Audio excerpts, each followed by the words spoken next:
Hare Krishna. On behalf of the ISKCON Ministry of Education, I'd like to welcome everyone to another interview on the importance of reading Srila Prabhupada's books. And we're very honored that we have today with us His Grace Mahatma Prabhu. Hare Krishna. Thank you. Thank you so much for accepting our invitation. Of course, Mahatma Prabhu is very well known in our Hare Krishna movement. He got in touch with Krishna consciousness in 1969, and then in 1970 joined the Berkeley Temple, met Srila Prabhupada, received initiation, and then, of course, served in many different services as a book distributor, as a Sankirtan leader, as a temple president, I believe 4 times. I read on your webpage, is that right? Yeah, it was the same temple happened twice at 2 different times. Okay. And it was, that it was actually 4.5, because one temple I was temple president for 2 weeks ad hoc. Okay. While they were waiting to get another temple president, and I said, I was a book distributor, and I said, 2 weeks, when 2 weeks is up, I'm leaving. You have to get another temple president. So I was actually temple president of Laguna Beach for 2 weeks. So you could say 4.5. 4.5 times. So plenty of experience. Plenty of experience in management. And then also, of course, in different preaching activities, college preaching, also in educational projects, in the VIHE as a teacher, and I think also co-director. And of course, you're also known for your music. I personally remember how at the Govinda restaurant here in Zurich, there's always this Brahma Samhita prayers was in the background. Nowadays, I think you're focusing more on teaching. And since, since 2013, you're also serving as an initiating spiritual master and helping devotees and people in general to apply the spiritual wisdom, the spiritual knowledge that we receive from Prabhupada's books. So I'm very grateful to have you.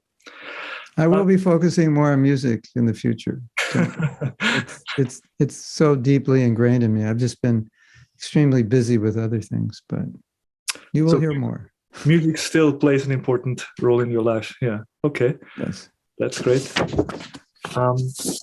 Maybe we can start, if you'd like to share a little bit with us how you met the devotees in 1960.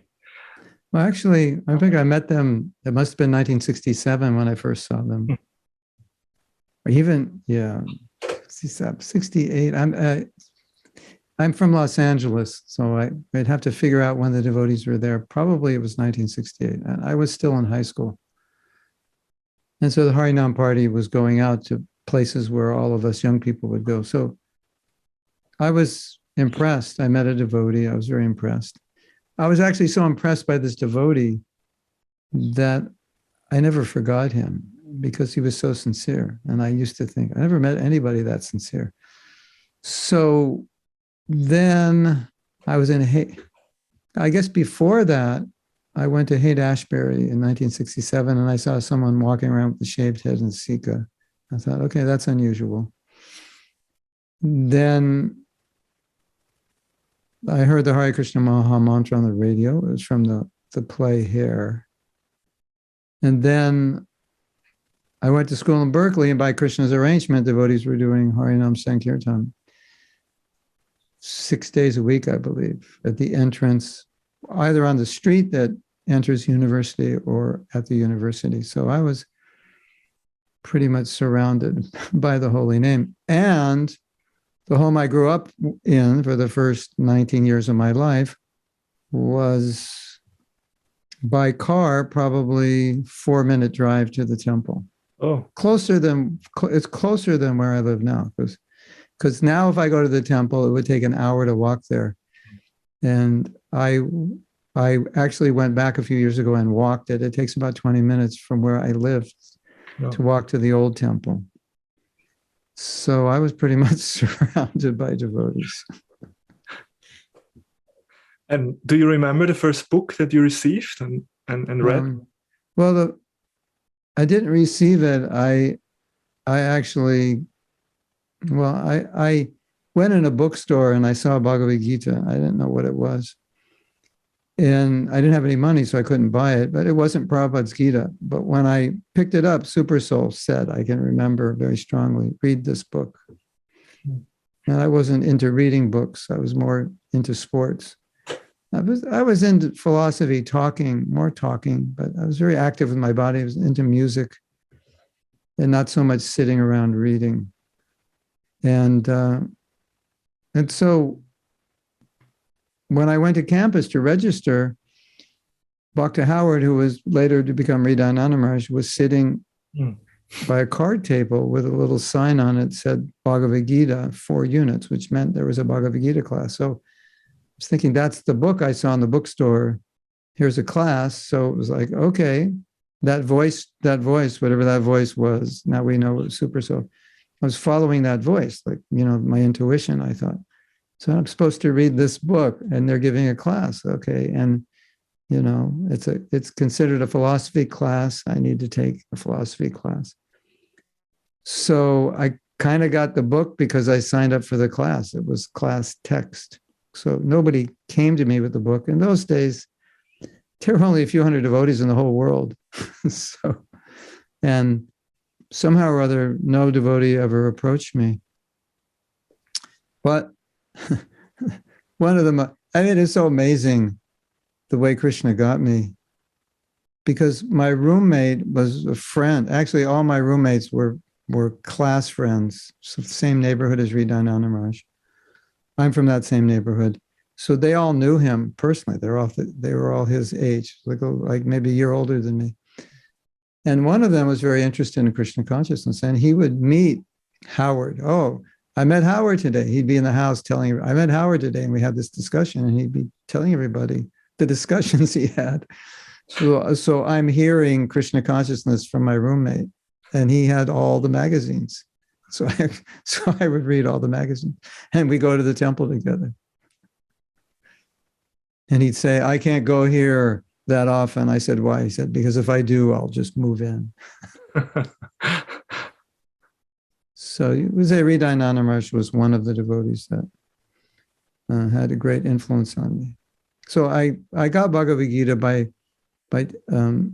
really learned Bhagavad Gita by attending the class. It was twice a week for an hour and a half. And I attended that class for 10 weeks. And I read the Gita twice. It was the old, smaller version. I read it twice in those 10 weeks. Wow. So in the very beginning, you got it introduced with devotees explaining everything. Yeah. And so I wasn't really clear who Prabhupada was. Obviously, I understood he was the author of the book. And I remember specifically that it's not like you have to remember or learn that much. You just have to learn a few things. And they used to say, if you just could understand one verse of the Gita, that's enough. And I always think, there's so many books, we're reading all the time, one verse. But when I look back and I think about it, there were only a few things that I learned, but they were all so powerful that I had to become a devotee. And I remember thinking of them all the time. They said this in class. I was always saying the same things in class because they didn't know much. So I was getting to hear the same things over and over. Just do this to please Krishna. Everything you do should please Krishna.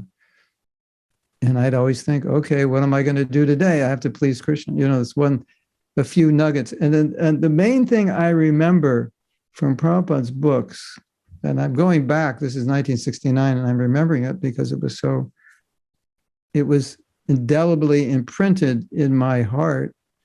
The thing that kept coming up from what I remember the most from reading Bhagavad Gita twice is that you can only be Krishna conscious through devotional service. You can only understand Krishna through devotional service. So I'm reading this and thinking, only through devotional service, translated in those days to moving in the temple. So there was always this, there was no congregation. There was just, you live in the temple or you die, basically. So I was always thinking, this is always the conclusion that Prabhupada comes to. You have to do devotional service. So it was like weighing on me. This is what I have to come to. So that, those few things, please Krishna, I'm not the body. That was very powerful for me. you only get self-realized by devotional services. Like a few things. That was enough. Just those few things, which is interesting, right? Yeah. Quite amazing. Just a few. Yeah. It's like, I think a lot of times we forget how potent Prabhupada's books are, because when you're coming from the material world and you don't have this knowledge, those few things, they're so powerful. Like when I heard I wasn't the body, it was like, I went completely crazy. That was like the best thing I've heard. I go, oh, I don't die. Wow, it was the best thing I heard in, the last 10 million lifetimes, because, I couldn't adapt to the concept of death. It didn't make sense to me. And the idea of never existing and being born into this world for, whatever, 75 years, of just trying to, maintain yourself and find a little happiness on Saturday night. That didn't make sense. So then they say you don't die. And I was like, yeah, that makes so much sense. So like these few little things, and you think, but like, didn't anybody know that? That's like ABCs of spiritual life. The thing is, we didn't know it. Nobody knew that. Nobody was saying it, the way Prabhupada was just saying it. And so although we look back and say, well, that's simple. You're not the body, you're spirit soul.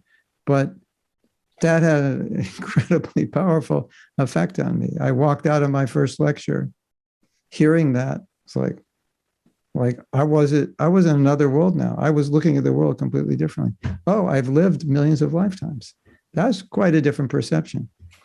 So I think maybe we take it for granted, like these things in Prabhupada's books they're quite potent. We just, we're used to it. We've heard it a million times. So. In some way, you already answered a bit my next question, in the sense of how Srila Prabhupada's books and like what impact it had in your life. Of course, looking back now, you have been practicing for 50 years. Right. What was the impact of Prabhupada's teachings in your life? And I want to share a story because I think this story will say more about the impact it has on all of us than just me. So I counsel a lot of devotees, and often when a devotee's having a lot of problems, I'm like a doctor, So you wake up with backaches and, you have a pain in your side. And when you take a cold shower, do you get a head? You're looking for symptoms, right? So I go down the list. So how are your rounds? How's your reading? What time do you get up? Do you have any service? You have a mentor, just go down the list. So we're going down the list. How's your reading? And he said, I'm not reading. And he had a laundry list of problems, like big problems and a lot of them. I said, could you read Prabhupada's books every day, at least 1 hour, if not 2? He said, okay. I never heard from him again. Or I heard from him again. He said, my problems are gone. I just wasn't reading Prabhupada's books. So it brought out something which I knew, but it just made it put it in a different context. That when Prabhupada is coming to the West, he's bringing his books. Why? Because he's not going to be able to get us out of Maya just by kirtan, because our chanting is not that pure. He's going to need books, right? And so in inspiring devotees to read Prabhupada's books and getting their feedback, because so many devotees don't read enough. And so I'm always telling devotees, read. They said, I get a report from my disciples every month. They tell me how much they're reading. And if it's like less than an hour, can you read more? Because an hour is like, that's basic nutrients, your minimum daily requirement. So what I'm seeing is when they do it, they all say, things are different.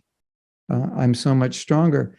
So it's kind of like I see Prabhupada's books like vitamins and minerals. And so if you're not reading, well, you know why you're having problems? You're deficient in your spiritual vitamins and minerals. That's my experience over and over again. So I get this feedback from devotees all the time. And then asking personally, one of the things we used to do as book distributors, we'd have one day off, usually Monday, I think, Sunday or Monday. And so we'd only do 2 things on our day off. one was sleep as much as we possibly could, because we had to catch up, because we only slept like 6 hours. And usually it wasn't like ideally enough for us. We're working all day. And I don't remember ever sleeping extra in those days, except maybe in the van on the way back from the airport, or on the way too, but not like lying down and taking naps. So on the day off, we would, first order of business after breakfast was just go to sleep and just don't get up until you're not tired. And then after we all get up, we'd all go somewhere and we would just read Bhagavatam for like 5 hours. As many hours. It's like, get as many hours of rest you can and read as much as you can, because this is what you're going to need to get you through the next week. So we felt that strongly. That service of book distribution in those days, we were going to airports, and I found airports very grueling, not easy at all. And people are rushed, and you have to, be full of energy to stop them.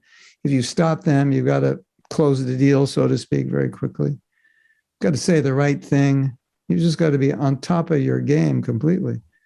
And so we all knew if we didn't read enough, there was no way we could perform. So that was vital to our book distribution, but it's vital to our spiritual life. So my realization was, I had this realization, but long ago, but it just became more, I say, profound for me, that if you're going to be Krishna conscious and you're not going to be reading Prabhupada's books, that's not the way he intended it. It's not going to work. There's going to be some vitamin deficiency, and it's going to show up somewhere in your spiritual life.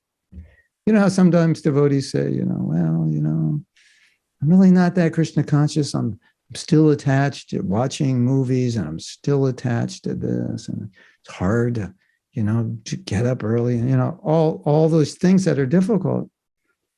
And I feel, so you need to read Prabhupada's books sufficiently, because you'll have less of those problems, if at all, any of those problems. So the package Prabhupada gave, the books are a vital part of the package there. You're not going to be able to do it well. It's not that you can't do it, but you're not going to be able to do it well without them. And then you're going to misunderstand things also.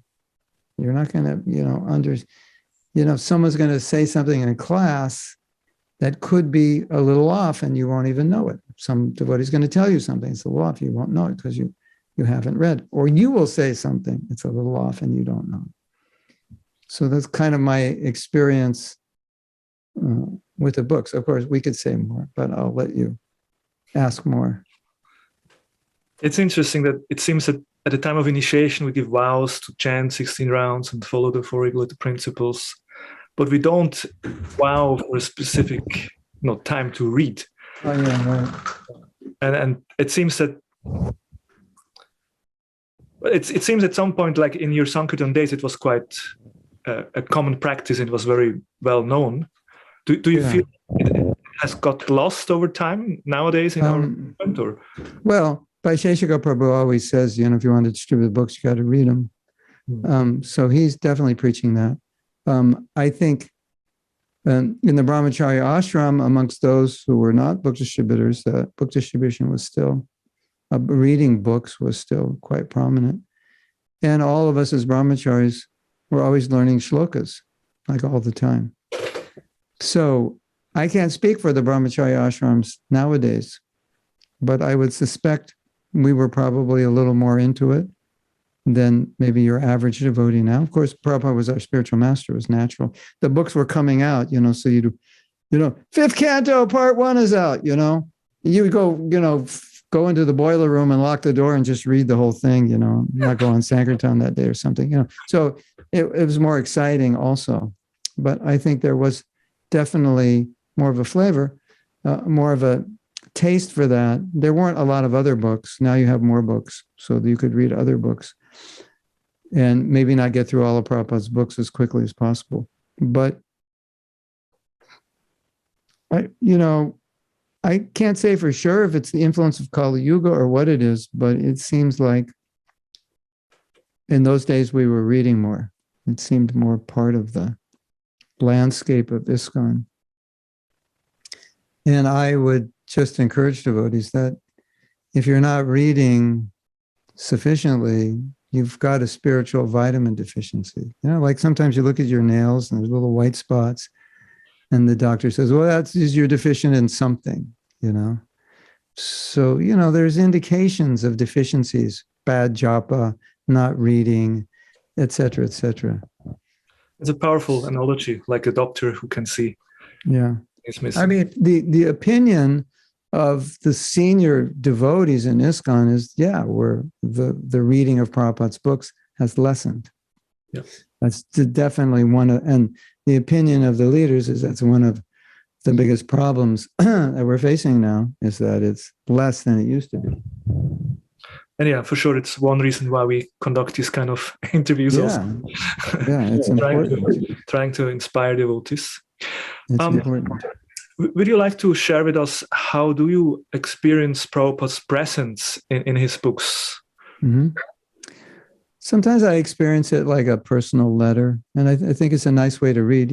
I think you're going to ask that question. Maybe we're jumping ahead. Read it like it was a letter to you. That's one way. For example, a purport, you just take it as a personal letter. Just imagine this was a letter to me. Prabhupada's writing. Powerful meditation, yeah. This nobody's reading this. It's just me. It's just for me. You know, there's a story Harikesh Prabhu tells that Prabhupada was translating and he had his head like this, you know. And I guess maybe Harikesh was maybe walking up and down, and like a few minutes later, Prabhupada was still like that. So he said, Prabhupada, is everything okay? You know, it looks like you're in pain or something. You've been in that position for, you know, so many minutes. And he said, Prabhupada said, trying to think of the right word. He said, I have to carefully choose this word. So when I read Prabhupada's books, I read them kind of a little bit like a detective, in the sense like, what is essentially Prabhupada trying to say here? What is the Siddhanta here? Especially because I teach, I'm kind of inclined naturally to do it that way, because I have to teach it, I have to understand it. But I've always done that because Prabhupada said, if you want to know me, read my books. It's like, so what does Prabhupada want us to understand? What does he want us to know? What is he telling us here? Because sometimes he says many things and we could get confused. And so, you know, okay, he said this, but I read 3 purports before that. It seems different. So like always trying to understand really what's at the bottom of all of this? What's he really trying to tell us? What should I know? And also this has come up later for me, later in life. I think when you're young, maybe you don't think like this as much as you do when you're later, after you've done so many things in your life, so many accomplishments. And then you look at yourself and say, well, I've done a lot of things, but as a person, I could do better working on myself a little bit more than I did when I was younger. So that naturally happens when you get older. So I think as I got older, when I would read Prabhupada's books, I would also ask the question, what does he want me to be? What am I supposed to be? Like if there was an ideal Prabhupada disciple, what does that disciple look like? Like, how is he in terms of his character, his interaction with devotees, his interaction with the public, his service mentality, all these things. So that I'm kind of like Sherlock Holmes looking, okay, what is the Siddhanta here? What is the message for me as an individual? Ideally, what does Prabhupada expect from me from this purport? Of course, every purport, it won't be one or the other necessarily. You know, it may focus more on the Siddhanta, it may focus more on character. So that's kind of where I've gone. The third thing I've done, which has helped me, and this is just personal, it may or may not help anyone else. But what's helped me go deeper in Prabhupada's books was to ask questions, formulate a question, and then try to find the answer in Prabhupada's books. You know, it's like, okay, so it says this, but, you know, like these really difficult questions, like nobody can answer. I'm really good at asking questions that, you know, you ask 10 devotees, you'll get 10 different answers. And 3 of them will end with like, well, I'm not really sure, you know, like really difficult questions. But that has always stimulated me to go more deeply into Prabhupada's books and read everything he says about one topic. And I found that to be amazing. And what I found is that I realized that I didn't really understand the topic till I read everything he said on it. Because when you read everything, you hit a certain point in your hits where you're just hearing the same thing again. So you've gone through like 12, 15 different points. And you're like, okay. And now you start hearing the same thing. And as you hear it over and over again, okay, it's becoming more and more clear. This is what Prabhupada is saying. So I found that really, really helpful. And oftentimes I will come out of that kind of study, especially if it's for a course I'm giving, with one basic statement keeps coming up. I really didn't understand that topic. Now I think I really, you know, I didn't understand the depth of what Prabhupada was saying until I isolated everything. So either asking a question or taking a topic, that's always been helpful for me. But you were going to ask, did I kind of jump over to the next question? That's fine. I mean, there's very, very valuable points you made, like detective mood of reading, trying to understand, and also formulating questions, like an active reading kind of. Yeah. Sometimes I found it also interesting just to read the verses of a book. You've already read the purports and you know well. And just like read Bhagavad Gita, like all the verses, doesn't take that long. It's just interesting, or, you know, get the story. That's sometimes you don't get the story because you get lost in the purport and, you know, you only get like 3 verses a day or something and you're reading. There's one other thing that I have not heard anyone talk about. And I learned this from someone who's not a devotee, but it's very interesting. I'll try to explain it. I don't know if I can communicate it in a few minutes, but sometimes I studied how to do seminars and learn things that would help people develop and learn how to coach.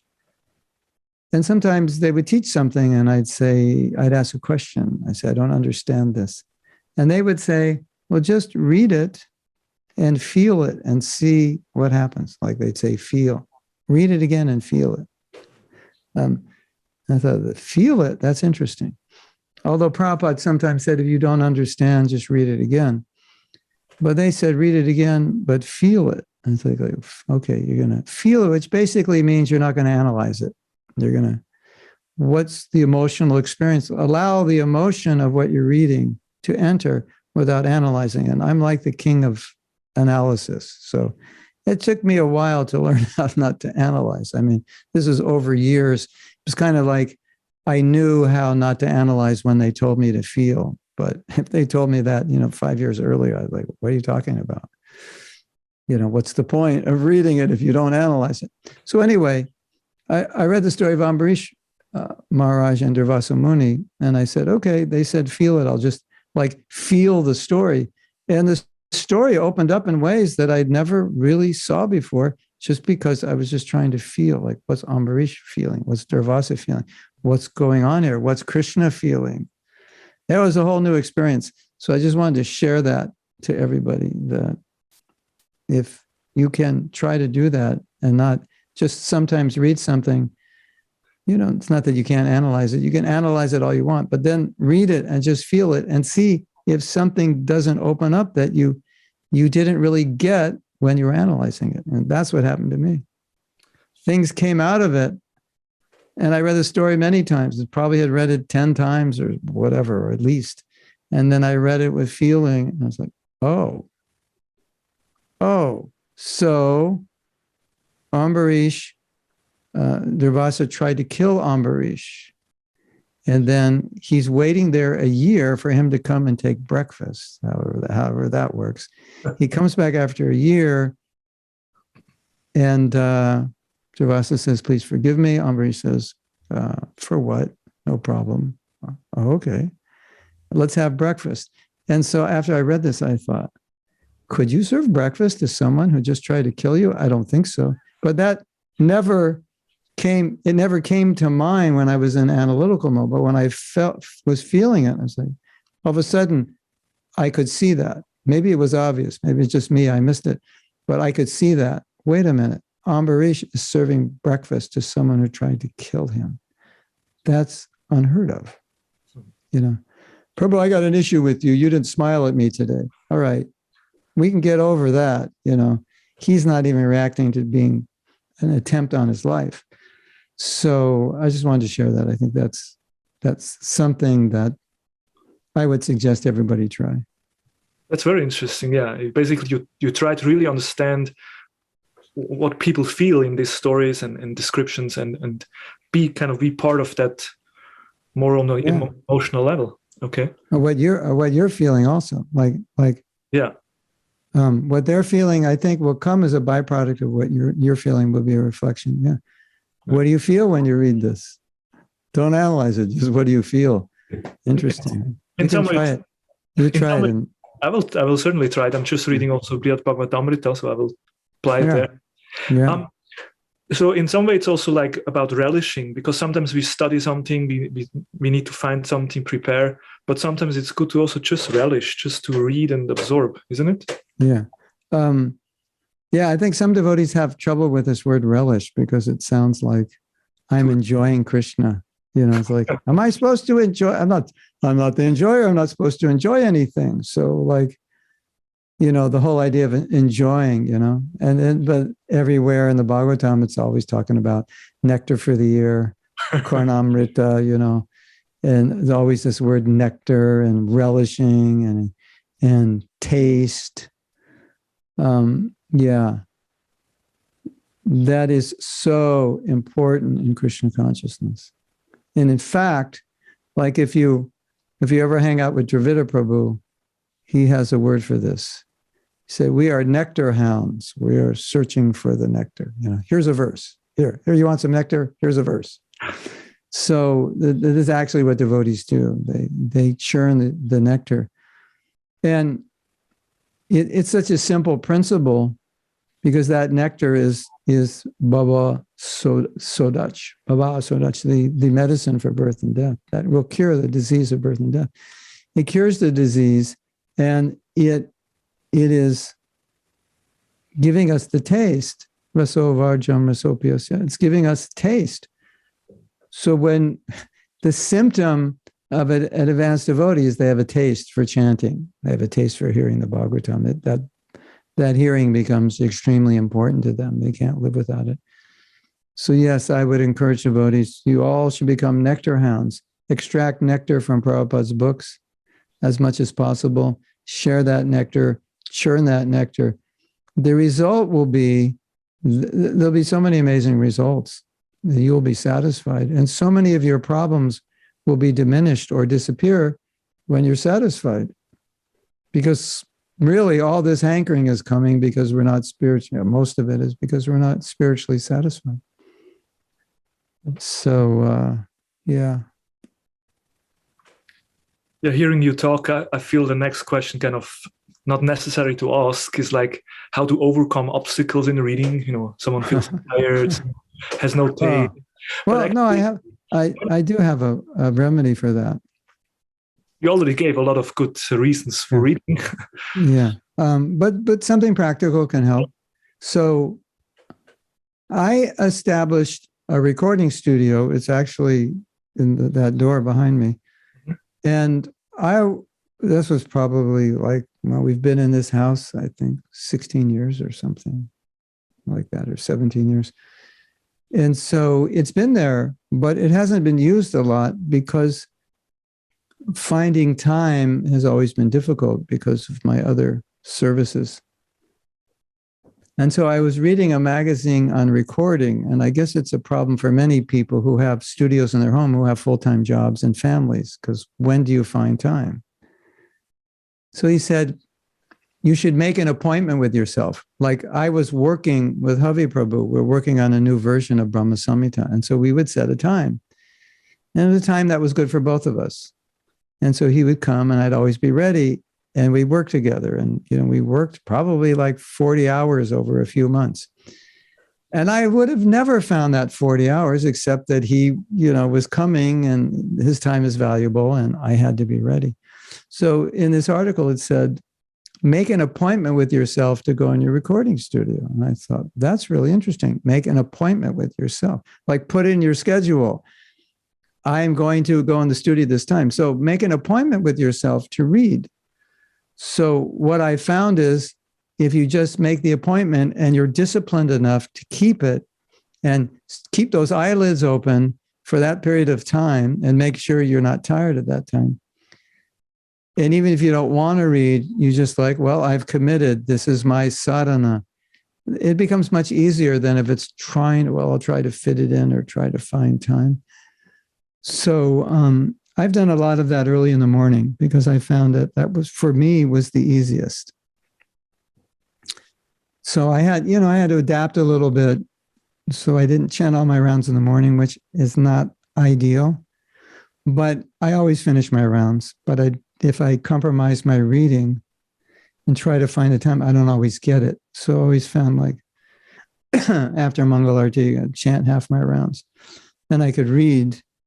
And then in the evening, afternoon, evening, I need to walk. I need to move. I'm sitting around. So it's like, okay, get out and walk, So it was kind of good. You have 8 rounds, go somewhere. We have forests everywhere around here. I'll just choose I got like 5 different forests I can go to. Choose your forest for today. And so that worked for me. I've talked to other devotees who said the same thing. That has worked for them, busy devotees. So you have to find your time where you're awake and just make that your appointment with yourself to read. That's when I'm going to do it. That's, I think, the easiest that I've found. It's kind of infallible in that sense, as long as you're up at that time and you just commit to it. This is my time. I have an appointment with Prabhupada's books. I'll just do it. Yeah, you make it. Or join a group of devotees who are reading. That's the other one. I won't do it on my own. But that's okay. We'll find a bunch of devotees. Set a time that's good for all of you. Yeah, make it a priority, and like everything else, you kind of yeah. Exactly. I think also, what's an impetus to read is to hear devotees, especially younger devotees, who are well-versed, giving class. I remember one time Harikesh, at the time he was a sannyasi, Maharaj gave class, and he was quoting shlokas left and right. And I was thinking, after the class, I need to study more. He knows so many shlokas.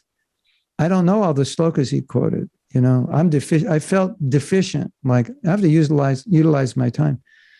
So, someone asks you a question in class, you don't know the answer. Well, like, how many years are you not going to know the answer? You need to be studying more. So sometimes hearing a person who's very learned, oh, he knows a lot. He's reading. He's disciplined. I need to be like that. That can be an inspiration.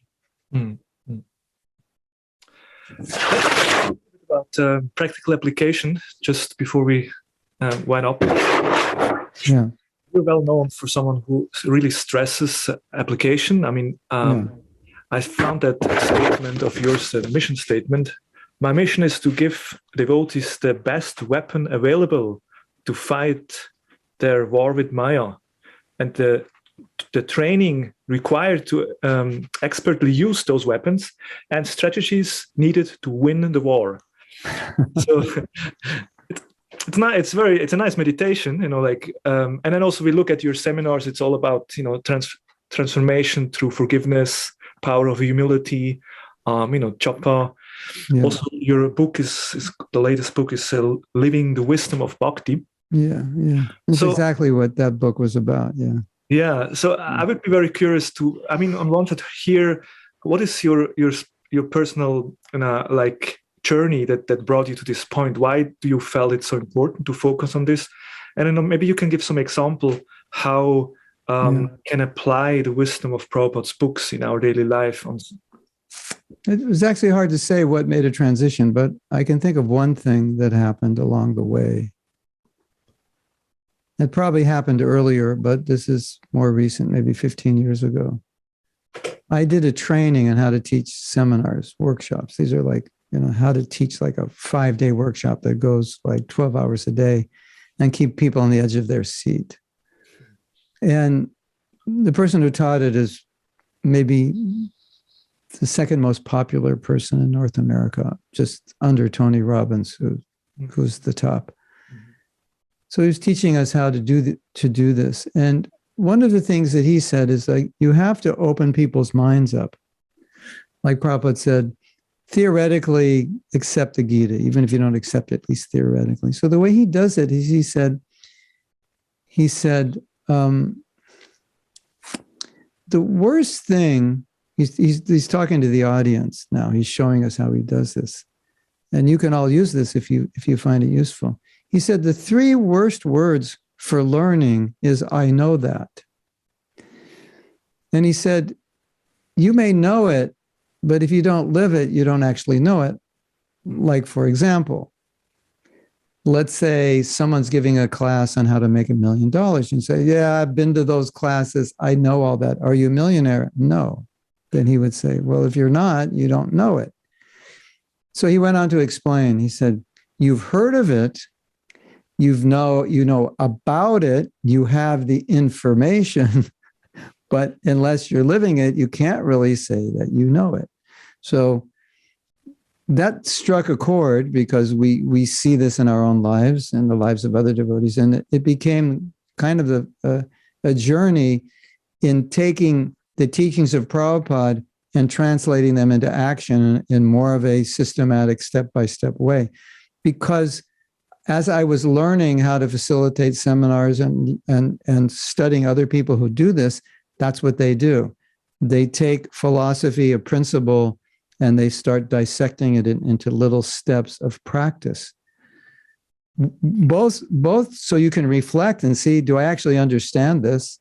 I can calibrate, well, am I actually chanting properly? By what standard? Let's look at some standards. Let's evaluate. And what would be steps? What would be things and attitudes and practices I could do to improve? So that became my whole focus on teaching for the last 15 years since seeing that's how so many other people taught that way. And I thought, well, in ISKCON, we're very philosophical. And philosophy is important. It sharpens the intellect. But I started thinking, I want to make sure whoever comes to my seminar is doing what I teach. I'm not going to leave it up to them. I'm going to do whatever has to be done. We're going to do it in the workshop. So, and if it's something they have to do outside the workshop, I would say, so how are you going to do it? What are going to be the obstacles? How are you going to overcome those obstacles? Are you going to need help? What if you give in? What are you going to do then? Like practical. So then I had another realization, which was interesting. And I think maybe we all understand this. Prior to this time, because I like to think, and anyone who knows me, they know, I can talk forever, and Krishna just gives me lots of realizations. This is how I'm composed of, he just sends me lots of realizations, So I'm with my friends, and I'm like, what's your realization? They'll ask me, what's your realization? Because they know I'm always percolating, thinking, percolating, My wife doesn't like it so much. I'm thinking too much. Hello over there. What universe are you in? Oh, I'm in the 10th canto now.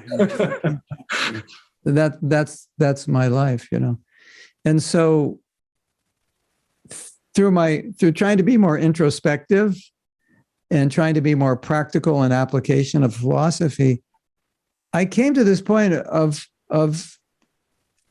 disjunction where I started to understand that intellectual realization is sometimes very difficult to distinguish from practical realization. Because if I intellectually realize it, I think I've realized it. I finally understood humility. Humility means this and that. And I've studied humility.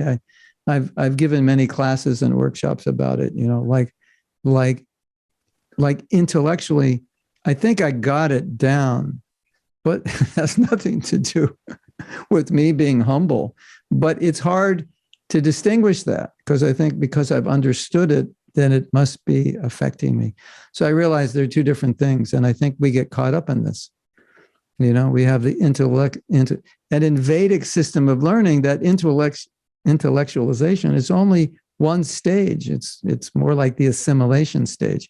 You hear it, you assimilate it, and the third stage is you put it into practice. You have to assimilate it before you can put it into practice. So it's subtle. There's a subtle difference, and sometimes we think we are something we're not. And in psychology, they call it cognitive dissonance. You think you're doing something, but you're not because you have a conception of yourself that you are, and you can't even see you're not doing it. It's very strange. But I think maybe we all have this experience, like, we're devotees, so devotees are good. And therefore, if you're a devotee, everything you do is good. Even if it's not good, you don't notice it's not good. Did you just steal the flowers? Yeah, that's not good. No, it is. It's Krishna, for Krishna. You kind of lose scope, So that was my realization about practice. So I think it's always a good question after you read something. It's like, what does this actually mean in my life right now for who I am? And when you do that, you start to realize all the ways in which you didn't apply things that Prabhupada said, or you misapplied or misunderstood. And once you start looking at yourself, saying, am I actually acting like a devotee according to what Prabhupada taught? You start to realize, in many ways, not. Why did I get angry at that devotee? This devotee bothers me. I don't want to talk to him. I'm angry. Okay. Do I understand this verse of the Gita where I should control anger? Yeah, I understand what it means. Yeah, I can chant the verse. I know the Sanskrit. I know the word meanings. Great. And you got angry. Okay. So, that was the kind of, because that's what I went through in my own life. And so I became much more self-aware, and I was catching myself a lot. Oh, look at you, just got upset. Now you're intolerant, right? You just said that. Only a proud person would have said that to that person. How could you have said that? But I think, no, I'm a good devotee. I'm humble. I'm a Prabhupada disciple. I think all these things, and I don't notice that I'm doing the opposite because I think a Prabhupada disciple wouldn't do that. A senior devotee wouldn't do that. Someone who knows that verse would do that. Well, you just did it. So that was my realization. So would you say that before we actually can apply, first there is a step in between where we become more introspective, where we actually catch ourselves doing things? And I would say from there, exactly. Yeah. From there, we can start to learn to change ourselves. But without that introspection, it will be very difficult. Yeah, if you don't want to learn something. I think the biggest problem is we think we already know it. Or, the other problem is we have assumptions. We already have assumptions, and then we just read Prabhupada's books to validate assumptions, about ourselves or others. And then those assumptions may be wrong. Rather than go into the books neutral, rather than read the books to validate your assumptions. That's like what scientists do, that we're so upset about them, isn't it? So, it requires introspection for sure to really be able to, to admit that I didn't understand it, to admit I did something wrong.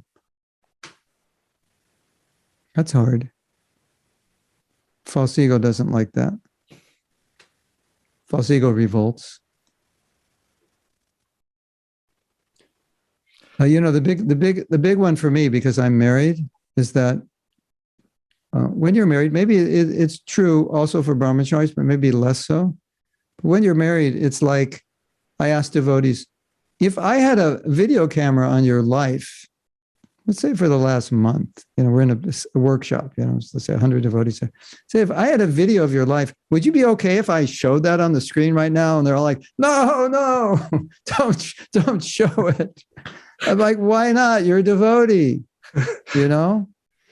And so it's like we teach this principle, integrity, how you are outside, you are inside, and inside your house, it's all one. That's integrity, integral.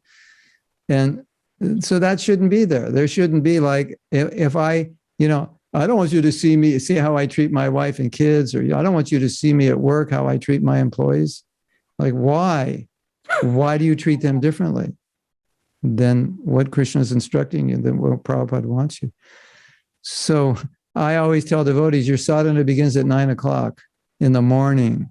That's the real sadhana, because now you're going to have to practice everything you've learned. You're going to, all in your interactions with people, that's all the bad stuff or the good stuff comes out. So, it's a different way of thinking. So I think that's important, important mantra. Sadhana actually begins at 9. Real life begins at 9. Before 9, it's easy. It's just chanting with devotees, You're not even interacting with anybody, basically. Then you go after 9, you interact, and all the bad stuff can come out. Or the good stuff. Anyway. Thank you so much. A lot of food for thought that you share with us. Thank you so much. You're welcome. My pleasure. Do you have any last words? Any final? Yeah, I would just say probably the worst thing a devotee could do is not study Prabhupada's books, not read them regularly.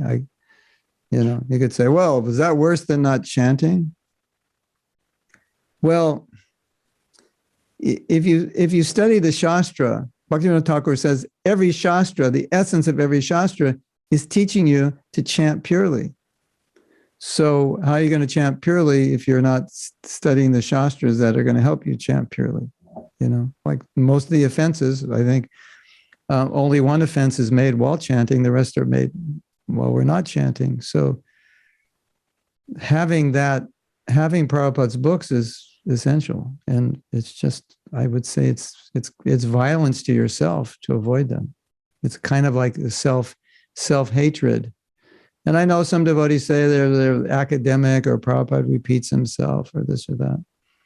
But there's always something there for you, something deeper, something you need to be reminded of, something you didn't understand, something that will pop off the page, that the same purport you read 10 times, and the 11th time it pops off the page, and it's like an oh my God experience. I never realized what Prabhupada was saying. So, and the other thing is just to be connected to Prabhupada, even if you've heard it, it's just you're reminded, this is what Prabhupada is teaching. The last thing I want to say is I had a really wonderful experience. I was asked to give class on Nectar of Instruction, second verse. Long, super long purport. And after I read the purport, it was an aha moment, if I ever had one. And I, of course, I've read this purport many times, but haven't read it in, I don't know, maybe 4 years or something. The whole mission of Krishna consciousness, the whole philosophy in a nutshell that Prabhupada came to explain is in that purport. Don't work like an ass, live simply, grow your own food. It's all in that purport in relation to accumulation. Don't be involved in political talks, gossiping. He talks about political talks. And are we talking politically during COVID? Probably too much. And I was amazed, because Prabhupada wanted these books, which we thought were for us, distributed to the public. Because we asked him, is this for us, or no, for the public? And that his whole mission was in that purport to the second verse. And of course, we all understand everything in that purport. He said it. It's plain. We've heard it. But just to hear it again is like, it was a reminder. This is Prabhupada's mission. If you want a mission statement, you just read that purport. That's the mission statement. So I find that, just if I don't read Prabhupada's books enough, I feel like I'm drifting off. You know, I read so many books, but I feel like I'll drift off a little bit. And it's sometimes you read other books and you'll read something. Is that really what Prabhupada says? Sometimes you're not sure. You go back to Prabhupada's books, read it, stay on course. This is where everything has to go through Prabhupada's Siddhanta. So that's my personal experience. So that's what I would say to everyone. Beautiful to be in that association of Prabhupada through his books, always again. So yeah, thank you so much, Mahatma Prabhu, for all this. My pleasure.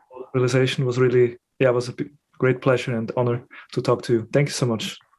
Hare Krishna. Srila Prabhupada ki jai. Jai, Hare Krishna.